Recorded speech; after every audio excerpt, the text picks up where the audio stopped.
Hello. Hello. All right, episode 24.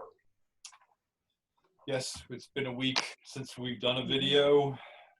If anybody's missing us, they're like, where'd they go? We left. No. We always said that we before said- we didn't do video. I wonder if anyone. Hey. Okay. The first section is entitled "The Right Time to Will Your Role is Right Now," a discussion. I'm tempted not to ask you any further questions. Yes, out of fear. Fear I may ruin the surprise of the experience. Yep, I already feel somewhat jaded from all the info I've gotten in writing this manifesto, plus all the other info that hasn't made it into it. Why am I getting it? You needn't worry about me spoiling the surprise. I can't give you anything that you aren't already working out for yourself. And this is info necessary for the preparation of your next experience.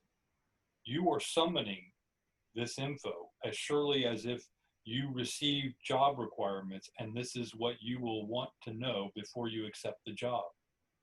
You are preparing for the job just as the job is preparing for you. The job will be ready when you are. Okay, I'm assuming that if there was more I wanted to know about the job, I would know it.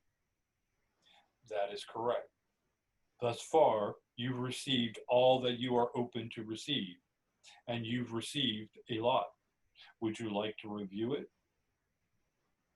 That's a bit of a rhetorical question, since I'm conjuring you up for this discussion, so why even ask it? This allows you to see where you are hesitating and is part of your preparation. So why am I hesitating? You fear the change. Mainly, it's the coming change to your responsibility and how that will affect your experience. But it's also the magnitude of the change to your status quo. You keep thinking, be careful what you wish for, you may just get it. And this triggers the last bit of pessimism you hold on to. This hesitancy is not unusual for someone straddling two worlds. And what are those two worlds? The world you're in the process of leaving and the world you're entering. Your past is anchored in one, and your future expands into the other. One has no future for you, and the other no past you can anchor into. This is the cause of your disorientation, which feeds your hesitancy. How do I overcome this disorientation and my hesitation? My disorientation and my hesitation, sorry. Your disorientation stems from your need for solid ground, or more appropriately, the attachment to your past. Your past has served as a base to push off of for your living for so long that the idea of living in a world where that is replaced by a future that does the pulling instead leaves you disoriented. That will continue until you accept your future as your mover and decline the continuance of your past confinement. There are no instructions for this acceptance, only the allowance when you are ready. I would suggest, though, breaking your reliance on your former world's explanations of logic, reason, cause, and effect to define your orientation. This will allow a reorientation to the pull of your future. Once you reorient yourself to the pull of your future, your hesitancy will vanish. Part of your reorientation is the acceptance of your coming role. And what is that role? What you know and are in the process of accepting of that role appear in this manifesto. Each character displays qualities that you possess and will bring into your new role. As they develop, so too do you. Also, Concepts that you are laying out in this writing are the very same ones you are processing for inclusion into your forthcoming role. Where you are most hesitant in accepting this role is the significance and responsibility you perceive and its impact. While your focus is predominantly on these aspects of the role, you often neglect the rewarding and enjoyment angle that it has to offer. That is not unusual for you, as you tend to evaluate any new requirement by looking first to its responsibilities before factoring in what you perceive as the advantages. While that method is not in error and has served your purposes within your outgoing world, that same method will not serve your highest good within your incoming world. The main reason for this are that you will not be operating under the same awareness of your will and mandate, and any role you agree to fulfill will accommodate your mandate to change it according to your will to pursue the highest good of all. Where you start within the incoming world is not as relevant as where you will take your role. It is now time to trust that your will is clearing away any obstacles for you to communicate your intention. In your parlance, I would say, don't worry about it. The truth of it will be more than you are allowing yourself to imagine. As far as specifics are concerned, you can't write something like this manifesto with its forward-thinking concepts and expect to remain in the shadows. You aren't the originator of these concepts, but you've allowed yourself to be one of their conduits, to present them as candidates into your newly emerging world. As part of your role, you are shepherding these concepts into the light for all to see and consider. They will vote on them with their eyes, ears, and feet, with their voices chiming in when they are ready to implement. Your responsibility is to their highest good and yours, not to the concepts. The concepts are just one avenue to achieving the highest good, and mainly serve as stepping stones to even higher concepts. Why should anyone pay attention to this avenue over other avenues? This isn't a matter of should, but a matter of want. This avenue isn't contingent or dependent on any other action, and therefore has no strings attached. In this current world of perceived choices, it offers a pathway to the want of their will in accepting that they were, are, and will be sovereign creators.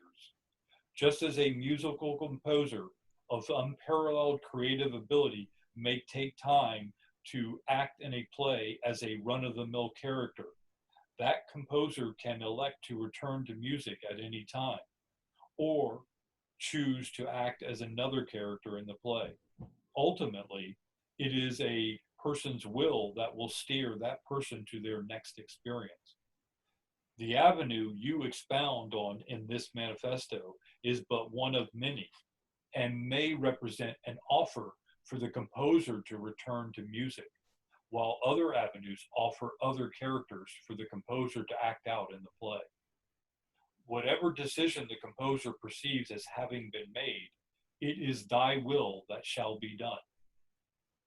Okay, but do you mean their will or mine? Both are one and the same. From their standpoint, they will adopt the choice as their own, and it shall be their will. From your point of view, it will also appear as their choice and their will. But it shall be your will that determines their interactions with you going forward in your view.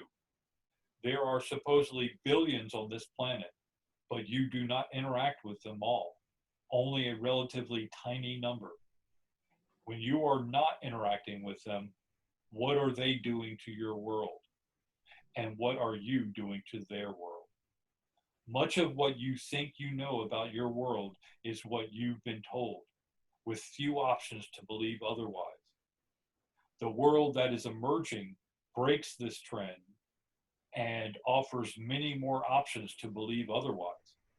with your view expanding beyond what you've been told into what you will allow into your experience. This does not preclude others from allowing other differing options into their experiences. There are tribes of people in South America that have never physically seen a computer or airplane. Yet that does not prevent you from experiencing those things in your view of this world. Their will keeps their view of the world isolated from yours, and yet it is your will to respect their isolation or not within your view, where you now know about them, but they do not know about you. And therefore, it is your will that shall be done in your view of their will to be isolated.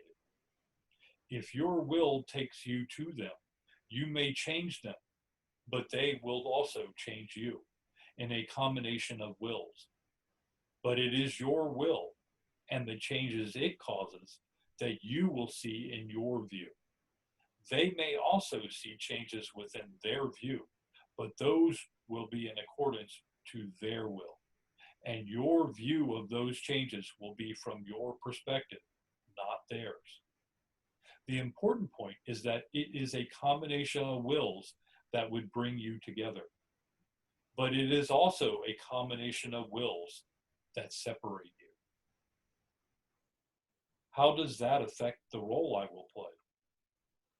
As your awareness of your will expands to encompass more of the highest good of all, which is currently underway in preparation for your role, you will become more aware of how not only your actions, but the actions of others will affect the overall good of all. By you engaging more of your will towards the overall good, that opens the door for others to align with their will, which is in keeping with the overall good. Most people want to serve the highest good, but they lack in the confidence to know what that is. You don't know it all, but you are willing to pursue what is best for anyone who is also willing to align with their will in pursuit of the highest good. This combination of wills will no longer keep you separated, but will now bring you together in striving for what is best for all. You will no longer allow your lack of confidence to prevent your movement to your next experience of aligning to your will and pursuing the highest good. Your view of the world will now begin to commingle with the views of others who resonate with this pursuit and who begin to shed their own lack of confidence to move. The right time for this is when you and others allow this into your right now, the high tide to lift all boats.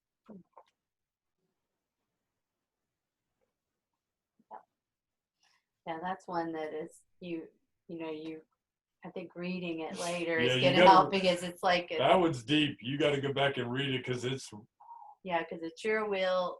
It's your will about your experience and another person's will about their experiences. The combination of our wills. and That don't put even us- think for it's 1 like- second that their experience mirrors yours. And that it does not at all. Yeah. Yeah. Very interesting. Yeah. All right. The next one is entitled Finding Your Sovereignty Within Your Slavery. What is slavery? Some may say it is being bound against your will or the lack of freedom to pursue what you want. So, is freedom conditional on being unbound? Are there levels of freedom?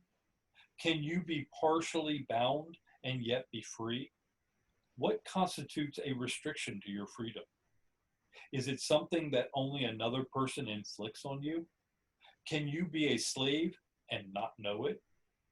If your bondage is so cleverly applied so as to be indistinguishable from your accepted living conditions, is it possible those same conditions can entice you with a false sense of freedom so that you continue to live in a virtual state of slavery?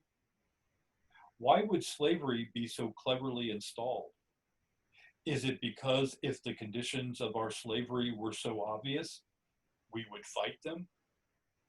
If our slavery is so cleverly implanted, how might the restrictions to our freedom be applied? When you give thought to something you want to do, what other thoughts appear to restrict that movement? Do needs restrict you from doing what you want, what you really want to do? If you didn't have those needs, would you be free to do what you want? How about obligations? Do they restrict you and steer your decisions? How does what other people think restrict your movement? Is it possible the needs of others is a cleverly designed ploy to enslave each of us into a need to attend to others' needs? Where is freedom in all these restrictions? Do you have freedom if you are restricted by your need or the needs of others? Do you have freedom if you are obligated to someone or something else? Do you have freedom if it is restricted by what someone else thinks? Who passed down these mandated rules to freedom? When did how I live my freedom become mandated by someone else? Well, for me, this stops now. This experience I'm living is my responsibility to manage, and no one else is in a better position to do so, since everyone else has their own to manage. I know I did not come here to save everyone or anyone.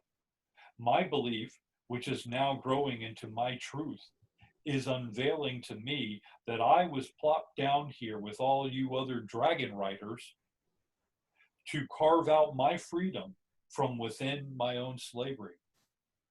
To recognize that freedom, I will myself to undefine it, because freedom accepts no restrictions.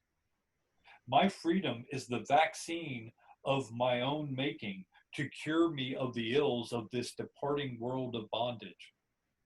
I ask no other for permission to pursue my own truth to freedom, for no other has the right to withhold it from me, not even myself.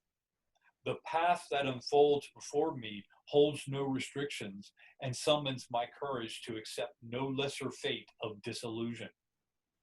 Awakening to the knowing of the illusion of false freedom and the way out of its bondage is my first step on the path of true freedom. I now question anything that demands my attention, my time, my effort, or my compliance, for those are all signs of my slavery. I also question anyone who has the audacity to even think they can define and confine my freedom within their limited view of the concept. My intent is to free myself of the restraints of such views and light the pathway to sovereignty for anyone else who wills to free themselves. I cannot save you by granting you your freedom. It is not mine to give. My version of freedom is my sovereign choice to create it wherever I may roam, while you are free to choose your own version of freedom. The only aid I can provide you is to treat you with respect to the freedom I find within me, in the hope that this will spark your interest in finding your own freedom within you. But that aid will not be demanded of me, nor mandated to me from anyone, for that is a constraint upon my liberty and an impingement to my pursuit of free will. Say there are 20 of us forced to work in a slave camp, and you found a way to free everyone. But when you told the rest of the group, some of them said we couldn't leave because there were 3 that couldn't travel due to illness. So you decide to stay and help. Some time goes by and you bring up the escape plan again. Some of the group say you need to stay because we still have a few people who can't travel. This continues with you checking in on the status of escaping periodically, and the answer is always the same. There are still a few who can't travel, so you need to stay. You start to realize no one in the group is going to escape if the group has to wait until everyone is ready to go. The conditions in the camp aren't improving. In fact, everyone is losing strength. If some of you don't pull together and attempt your breakout soon, there will be no chance of freedom for anyone in the group. Now, what do? You could feel obligated to stay, knowing this would relegate you to staying a prisoner, or you could grab this last chance at freedom. But let's turn this around and look at it from another view. Same setup, but you are now one of the group who is too ill to travel. You know there is a chance for some of the others to find freedom, but you won't be one of them. Now, what do? Do you obligate the rest of the group to stay? Or do you free them from obligation so that they at least can have a chance to live free? The selfish option demands the others to be selfless, and the selfless option allows the others to be selfish. Neither option will provide you an escape from slavery, but choosing to be selfless will be as close to granting someone their freedom as one could get. If you chose to be selfish, could you live with knowing you were withholding a chance of freedom from others? If you were truly selfless, not only could you give others a chance at freedom, but you could convince the others you wanted them to escape so that they felt as little guilt as possible from leaving you. I don't know about you, but I couldn't watch others lose a chance at freedom knowing I could keep that from happening. If only I could allow myself the courage to act selflessly. What would it say about our little society of 20 if we allowed the few to selfishly decide the fate of the group? If it were up to me, I would prefer that every member of our group selflessly wanted what was for the highest good of the group. That would be a group that I believe would inspire greatness from all its members. But I can't make you choose to be selfless and want what is best for the group. I can, however, show you that I have chosen to pursue the highest good of all by my actions and not allow the actions of the selfish to deter me. That means, in our example, I know that if I were one of the infirm, I would want the others to pursue their will freely. I could not knowingly infringe someone else's right to free will for my advantage. I know we are all selfish at times, but there is a difference between occasional selfishness and perpetuating selfishness. That is why, if I were one of the able bodies of the group in our example, I would choose to escape. For me, there is no other choice, whether I'm one capable of escaping or one who is not. Staying only fosters selfishness for the gain of the few at the expense of the many. Sacrificing, sacrificing for someone who would not make that same sacrifice if the situations were flipped is slavery.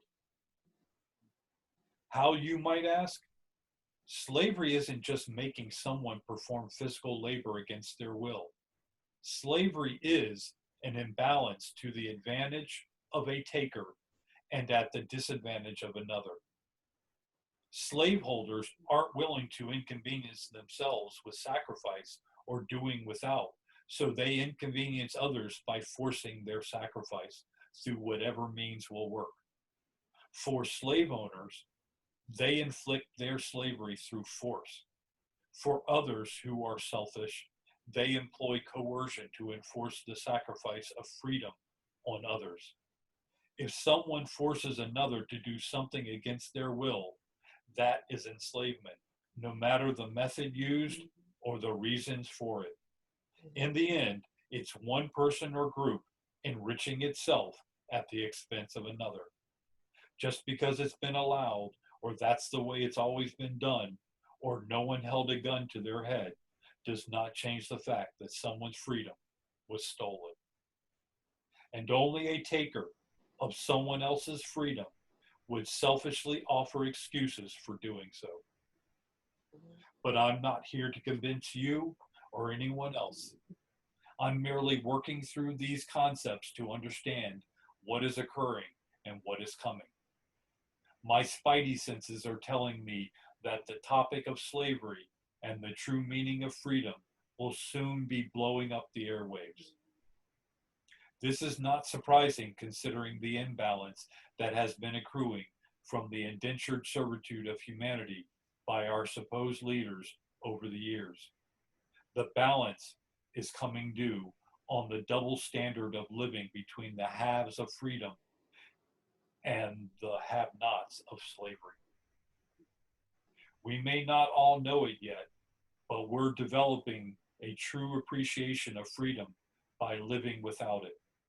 Ultimately, I believe, obtaining that appreciation and finding your sovereignty within your slavery is what this experience has been all about, and a setting of the stage for the next experience. It is that next experience that I feel this manifesto is in preparation for. At least it is in my view of it from here. But don't take my word for it. Use your own imagination to unveil the future you want to create your new home in by finding your sovereignty within your slavery. Very good. Yeah, that definitely is something that is getting called into question all over the place in these times. Yeah, there's a lot of people that will downplay it. Anytime you can't do what you want to do, what your heart wants to do, and because somebody else keeps you from it, Well, when you want something from someone else, that's the start of slavery. Yeah. As soon as you give them an ultimatum, it's slavery. Well, you're married to me. Well, you promised me. Any of those things. It was. But we're blood. But we're blood relatives. You should want to do it for me. Anything with a should. Can't say that word. Yeah. I know, when I catch myself saying it too, I'm like, I hate that word. I don't even want to say it. Yeah. Yep. And I think of you, Gina, too. Every time you. You know what? You should. Oh crap. Yep. I'm doing it. But that's now that it's being brought into the light. I think I'm not the only one bringing it to light. No, You did it already, and others are bringing it to the light. What is more important? Yeah. I wasn't even saying it to prove a point. I just was like curious to see what people were thinking and want to make people, or not make people, but I like to provoke thought in people. What am I doing? What is my life? What's going on here? Yeah, that was a very good conversation on Facebook about free will and obligation. You don't even like to say it. No, it's like, and we tend to think obligation like we're obliged to do something, or it's our responsibility in that way. The old kind of like misunderstanding of responsibility, but we feel like we're obligated to do it because we've promised or we've signed up or we've made a commitment to something. Yeah, the big difference I see, free will doesn't require reason. It doesn't require an excuse. Right. Obligation does. And you feel it. It's like when you're doing something purely out of the freedom of your heart, it's lifting, it's encouraging. When you're doing it out of an obligation, it's lowering. And I posted in your thing, I never want anybody to do anything for me out of obligation. Me neither. But I used to, like, that was how people proved they loved and cared about me. And I was like terrified to make people mad at me. I don't know why I care so much that someone would get angry with me, but I'm terrified of it. Well, when it's put that bluntly, I think a lot of people will say that. The issue comes up when it's something very, very subtle. Yes. Very subtle. Yeah. Because it's not your perception of it. It's their perception of what you're asking them to do. Right. Yeah. Are you giving them an out? where they can freely say no with no repercussions. If the answer to that question isn't an absolute no, meaning you aren't giving them an out, then you're holding something over them. You're taking something from someone. And the something is not important. What's important is you're taking freedom. You're taking someone's freedom away that basically says, I know you don't want to do this, so I'm going to make you do it. I'm going to find a method to make you do it against your will. And that energy, it just, it feels terrible. Yeah, it does feel terrible. Yeah. No more. But for so long, we've justified it. We justified it. Well, you should want to do it. I'm family. I'm your friend. I'm your wife. I'm your husband. I'm your child. This is the I'm your rule. mother. This is the rule. Yeah, this is the way it's always been done. Yeah. It's our policy. It's for me, it's every day. So. What would people think? Yeah. Yeah. Oh, yeah, Exactly. that's a big one. What would people think? Yeah. All right. The last one is living the life you want is wanting the life you live. The life you're living right now is the life you want to live. Hey. I'm on YouTube, honey. Go see Daddy. Okay. We got to share that with everybody. That was a cameo appearance. Mackenzie, tired Mackenzie. There you go. She's in it. We'll put her in the credits. Yeah. Okay. The life you're living right now is the life you want to live, although you may think otherwise. That life is not in question. Only your thinking of it is. No matter how bad you think your life is, it is only your thinking of it that way that makes it so to you. Your thinking is an overlay of the life you're living, and that thinking classifies things as bad or good. You and I can sit down together to eat a bowl of tapioca pudding. If you classify tapioca as bad, then your experience of eating it will be bad. If I, on the other hand, define tapioca as good, well, then my experience of eating it is considered good. The next time I invite you to have some tapioca, you may decline my offer so as not to have another bad experience. That is fairly straightforward. But if you accept my invite, even knowing that tapioca is bad to you, what does that say? You might think that won't happen because you wouldn't willingly or knowingly go into a bad situation. And to that, I would say, yes, you would. We do it all the time. You may accept my invite because you enjoy the place where we go to eat it, or you enjoy my company, or you'd feel guilty at turning down my offer, or you're bored and have nothing better to do, or eating that bad tasting tapioca really makes you appreciate the chocolate pudding you've been getting kind of bored with back at home. There are a myriad of reasons why you would knowingly go experience something that contains things that you classify as bad. Take something you absolutely love doing and break it down into all the smaller activities that make it up. For me, I love playing soccer. When I break it down into its constituent parts, I realize there are pieces of the whole that I don't like, and I wouldn't do them if I didn't enjoy playing soccer so much. These are things like driving 30 minutes to get there, dealing with some of the players, or all the aches and pains afterwards. But at some point, I decided it was worth it, and I relabeled those bad things as okay. Heck, I even started seeing my drive as good by enjoying the anticipation and the music I cranked on the way. I started seeing the difficult players as challenges to engage differently, and the aches were just justifications for a long hot shower and relaxing the rest of the day. I realized the things I defined as bad were either going to be things I could change my view of, or they were going to be my excuses for not doing the thing I thought I wanted to do. Mm. It all depended on how bad I wanted to play soccer. Why do we say that anyway? How bad do you want? How bad do you want it? Why don't we say, how good do you want it? I guess it means, how much bad are you willing to suffer through to obtain the good that you want? Deciding you want something bad enough will see you doing things that you think are bad because there's something you consider good enough to make it worth it.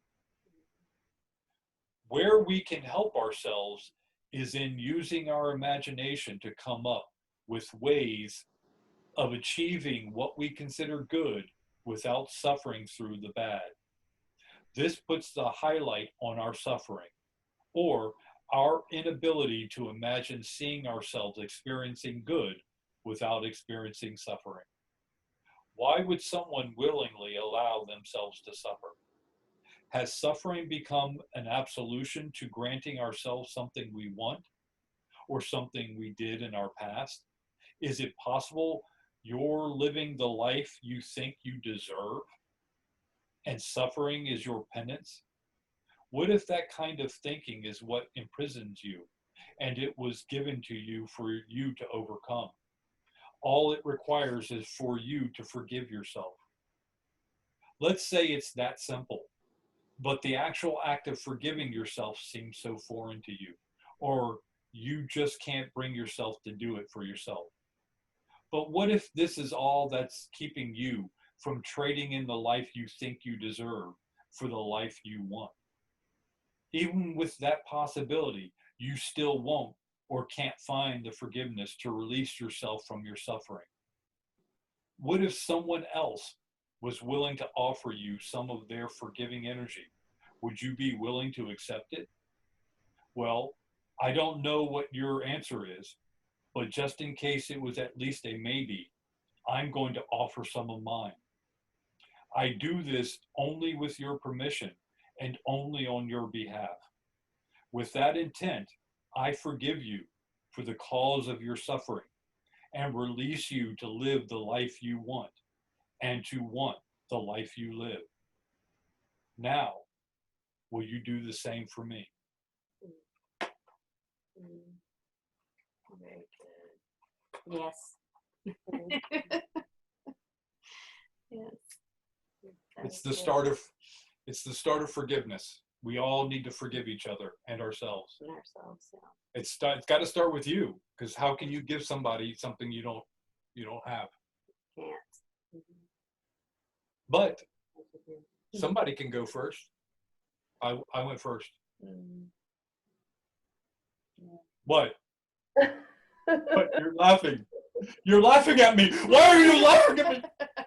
It's funny, like I talk to a lot of women about relationships and stuff, and how they feel like some of their men, I'm coming from the feminine standpoint just because I talk to the feminine, but on the man side, they don't feel that they're getting enough in return for their energy and whatever they're giving to them. So that's just what it was making me think about in that regard too. It's like the value of yourself, expecting it for yourself, but also being willing to walk away. I don't even know what I'm trying to say. I'm trying to find my word. No, I think I know what you're trying to say.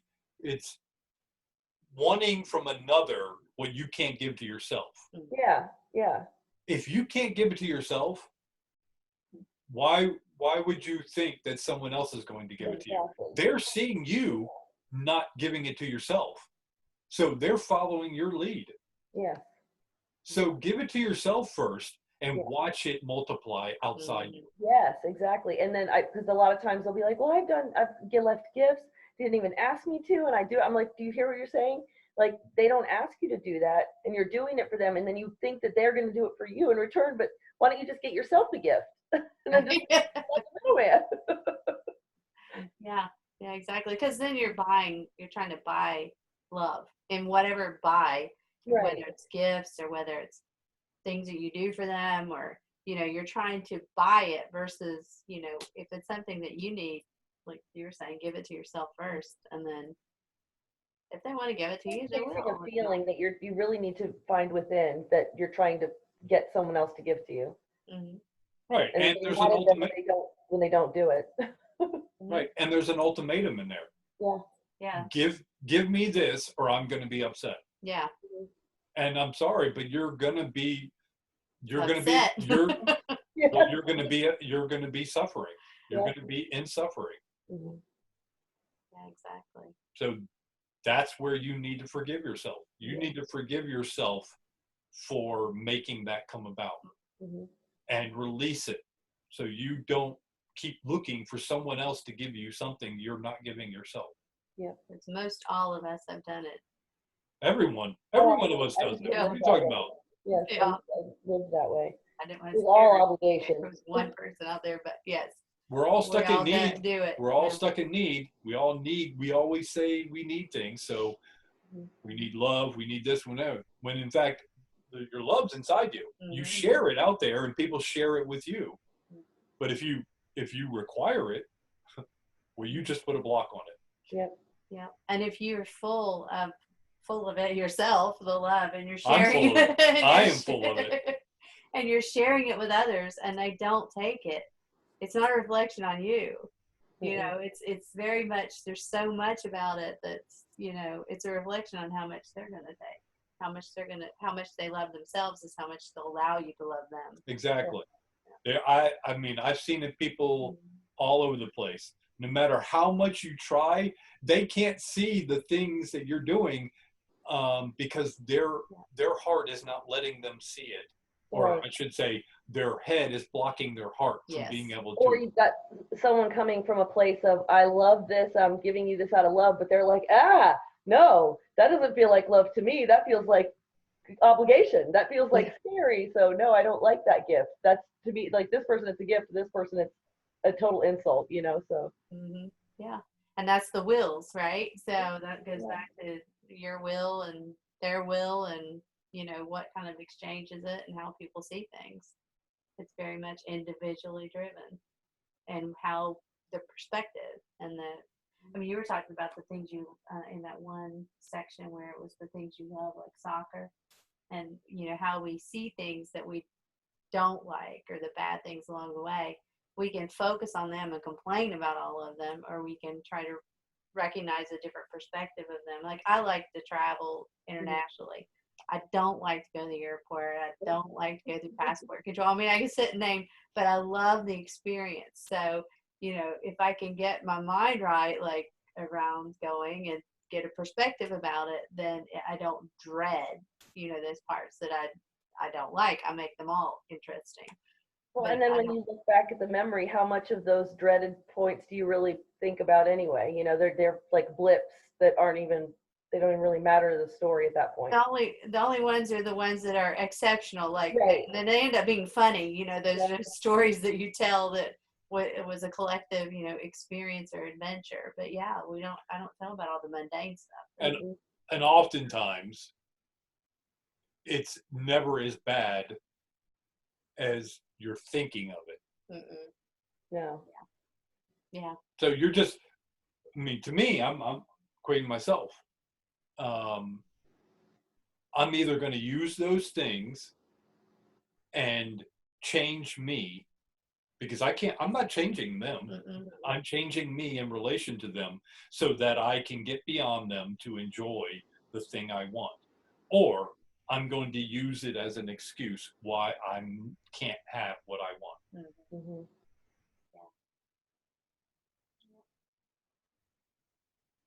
And that's our lives in total. Yep. I mean, that's the last part of living your life. Am I done? Am I? Oh, sorry. You're not gonna walk out, are you? Sorry, Dottie. Walk out on us again, say, I'm done. Dottie and Terry and the gang. Again. Deshaun. Yep. Awesome. Are we complete? The energy of that. Forgiveness, I like that. I mean, think about it. It's all sovereignty, slavery, forgiveness, finding you. It's just, there's a lot in that. Yeah. I've read that a number of times through. Early on, when I had written the first section and into the second section, then I just started focusing because it wasn't coming to me as clearly.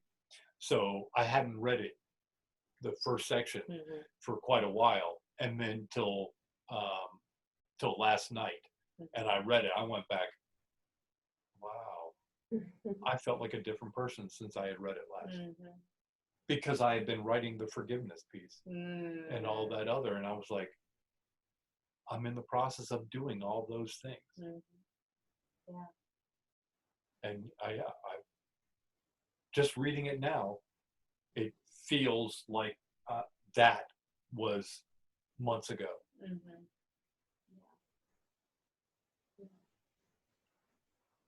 Well, it has a really huge love signature to it, especially the last part of it. That was my intent. My intent. Well, I did this completely out of love. I wasn't calling anyone out. I was trying to put it into a perspective that we each could look at and say, what do you think? What do you think about it? This is my view of it. What do you think of it? I wasn't trying to convince anyone. Right. You have to believe what I believe. This is my view. I put it out there not to defend it, not to force it on anyone, but I want to have enough confidence to put it out there for discussion. Now, anyone else can chime in. I'm not going to defend what I put out there. I will engage in a conversation, a healthy, expansive conversation, but I will not try to defend that or myself. I feel the same way. Actually, I have one friend who I'll post something and he always wants to like comment about it, but nothing. I've known this guy for 25 years. Nothing else does he comment on. Maybe he'll like a kid picture or something, but only the ones that he wants to get fired up and be like, no, Snopes, it's like, okay. I even said I commented the other day, I was like, why don't you, or this is the only stuff you ever commented on with this sad face. I'm like, aren't we friends? I have no desire to convince anybody of anything. It's like, he's using, you don't have to think that. We can still love each other. Yeah, he's using you as a catalyst. Yeah. You're still a resource for him. He's choosing that role for you in the moment. Right. Yeah. Versus. That's that's what tells you if you're playing a role in their life or if it's an actual connection at all. Yeah, exactly. Yeah, I mean, be interesting. You have many options. One thing is you can completely ignore him and let him stand on his own 2 feet and find someone else to spark him, or hopefully find himself to do it so that he doesn't require it of you. Right. I don't want it doesn't bother me or anything, but I love that I even have the confidence to not get upset and try to be like, oh, and then to say, hey, think about this. Are we, this is the only thing you're commenting on. What is this friendship? Maybe he'll think of it, maybe not, who knows? I don't really care. Yeah. I send him love. Yeah, because sometimes no answer speaks volumes. I mean, I've done that with people. It's just like if I don't respond back to them, right, it lets them sit with that a little bit. Yeah, but we in our society, no answer is rude, and I disagree. I'm sorry, but if someone sends me a text, which doesn't happen very often because I only text mainly. But if someone sends me a text and I don't feel like responding, I don't respond. And if you don't like it, sorry, but I don't have to respond just because you asked me a question. Yeah. I was talking to you about the younger ones, and I said, we're engaging with the 20-somethings. I said, if you don't specifically ask a question, like if you just send them, hey, I was thinking about you, or I hope things are going well, kind of thing. Normally, I would respond back to somebody if they sent me that. But that generation, they don't, unless they receive it, and they might be, oh, that's nice. but you're not going to hear anything back unless you prompt something that's going to prompt them to want to respond back. Yeah. And it's been a lesson for me because of that feeling like, oh, you didn't respond back, you didn't email me back, or you didn't text me back, or whatever, and did I do something wrong? Oh my gosh, what's going on? You know. And I gave a pretty nice gift to somebody recently that didn't say a word about it. Like, it was someone that I respect, you know, and it was a gift, a thank you gift for allowing me to do something, and didn't say thank you, didn't even acknowledge it, address it, nothing. And I was like, okay, this is a lesson for me, because she doesn't have to. The gift wasn't about me, you know, needing anything. It was about me wanting her to have the gift as a thank you, and that should be enough, you know. Right. But there's this niggling feeling like, that's just so weird that she didn't say a damn thing about it, you know.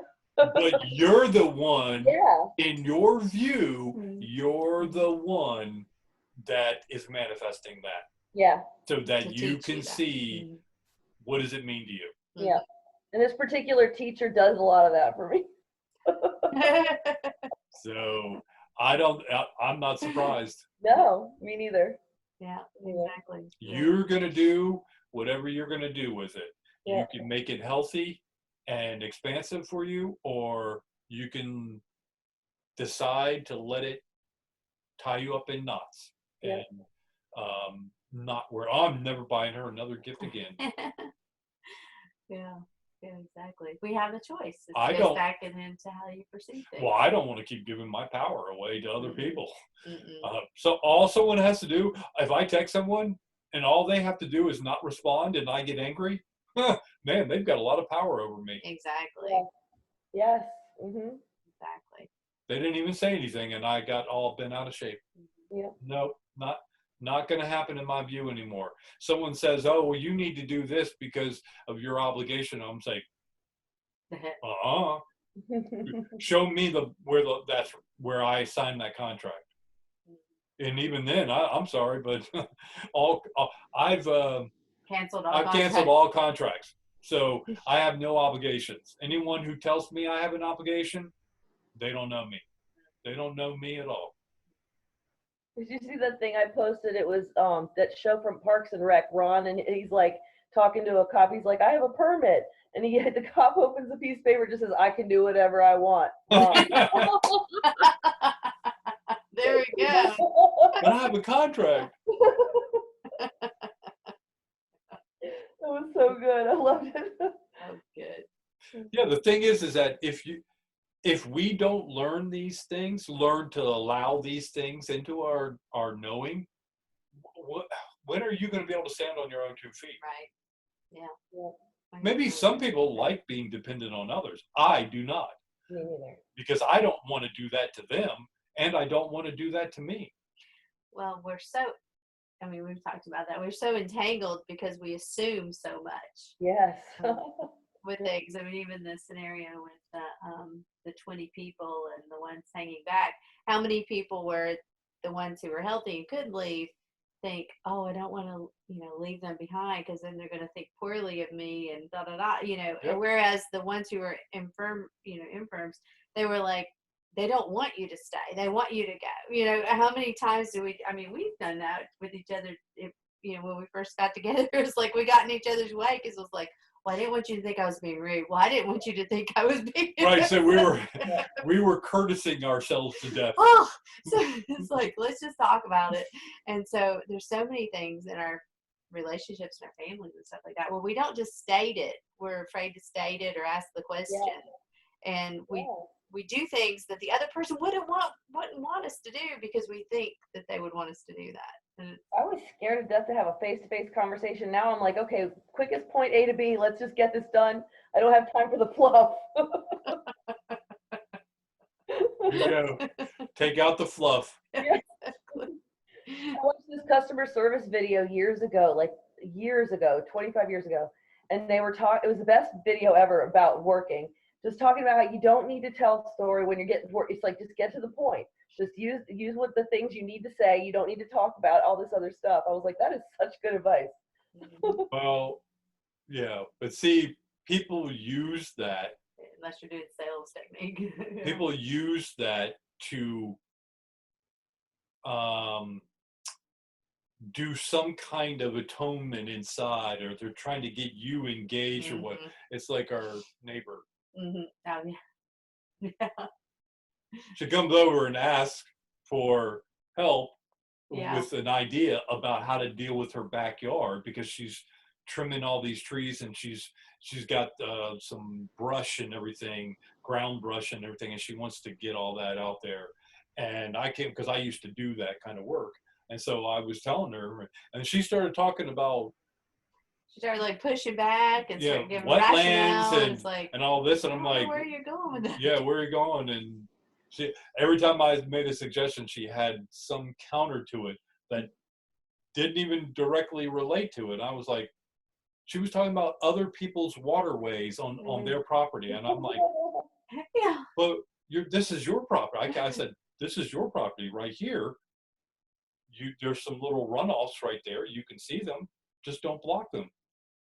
Take it over there where there isn't a waterway. And she kept talking about the waterway. I'm like, all right, well, and we finally just said, okay, well, we got to make a call. So yeah, it's like That project.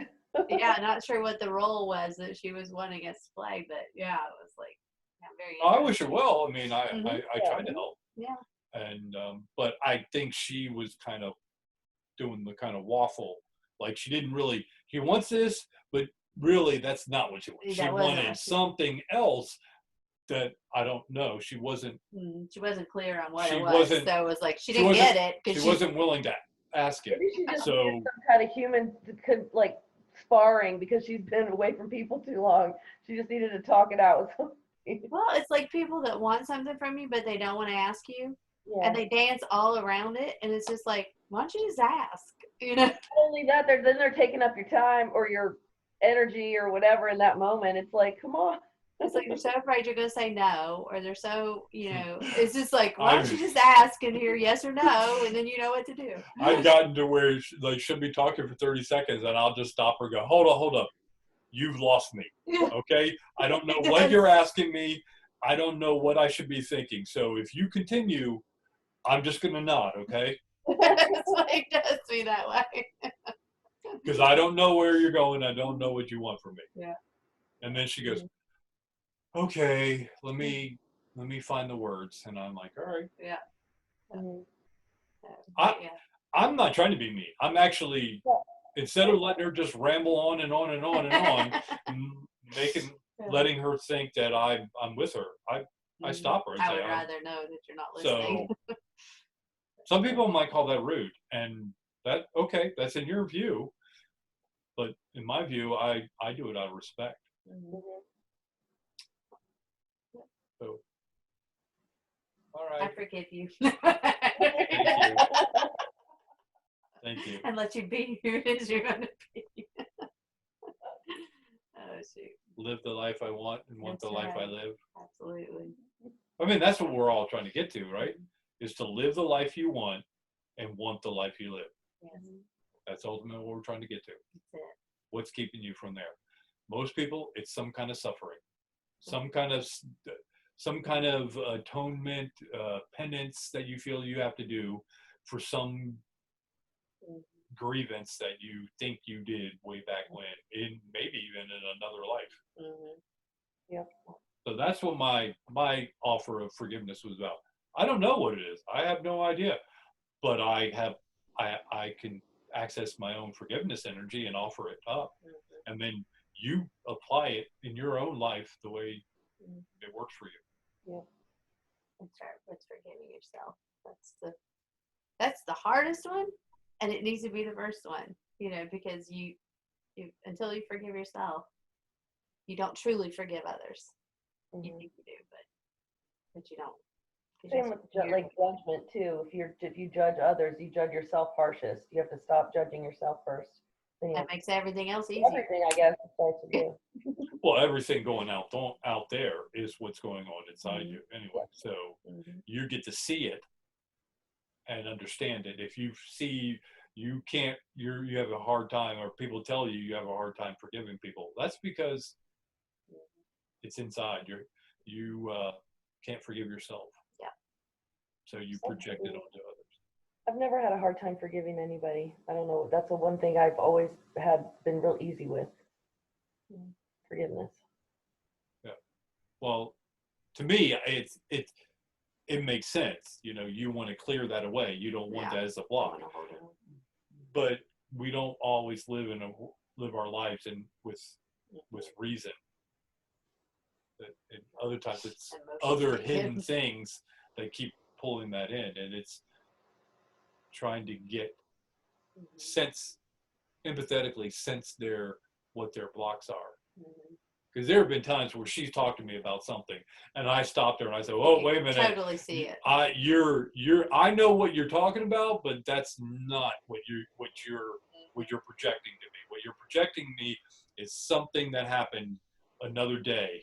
And I'm like, that's what I perceive that you're kind of stuck on, and let's talk about that. Yeah. Because sometimes you think you forgive and you think you've let it go, but then it doesn't. It's not really gone. You know, it's like you've just swallowed it or pushed it down or set it aside, but then you get that twinge of the similar energy, and then boom, past one and the new one adds together. So.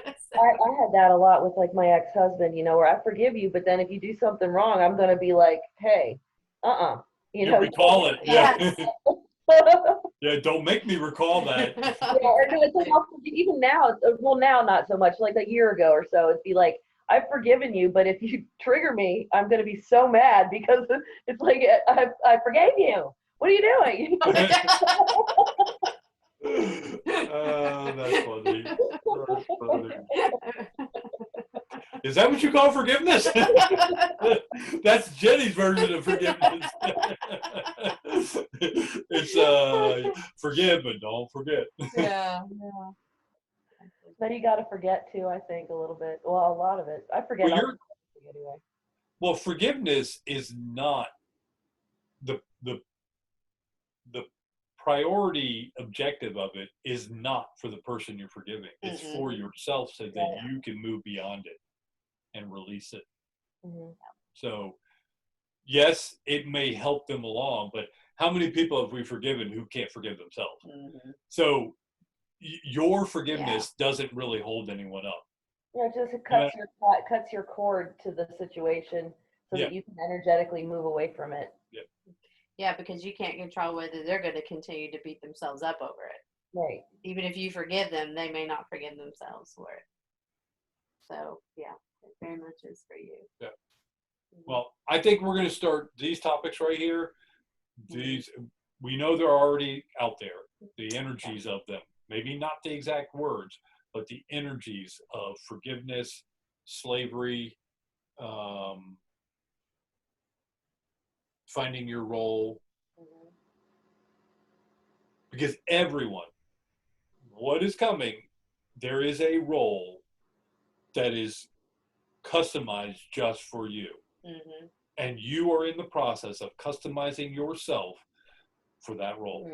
Oh, I feel that. That's crazy. I feel that today. Like I almost exactly that phrase. I feel that. Yeah, absolutely. And we're all going to be different. And it's all just allowing us. That's why the freedom. It's allowing. It's not making. No, and that's why the freedom's so important. If we try to continue to make ourselves similar and the same, you know, and hold each other in place, then it's not gonna be as comfortable and as smooth as it can be by allowing the freedom to go into those roles that we are preparing ourselves for.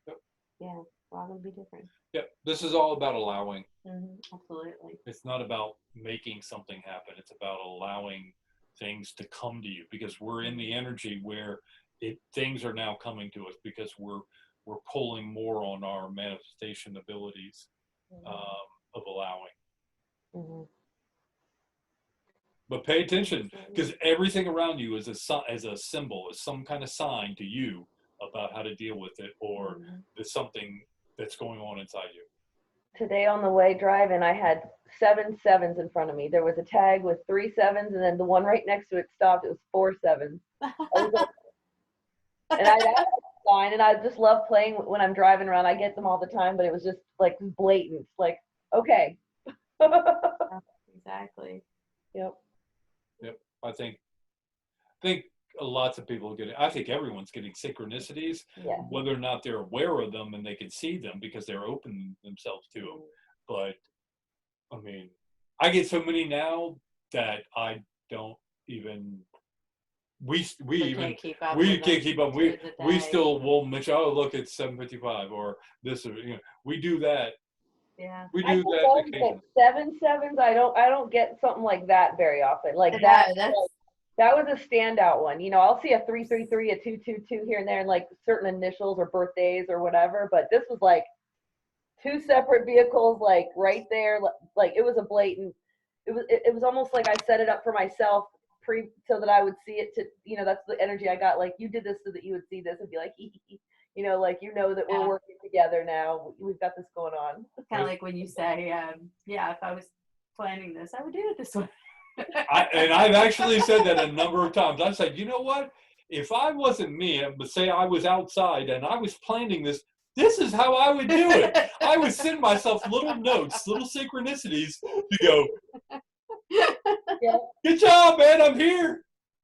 Hey, did you get, later on when I'm back in touch with my higher self, say, hey, did you like that little synchronicity with like the 7 sevens? Has the triple meanings. It was just like, and then there were so many. It was just like me and me, like, you did this, I know you did this.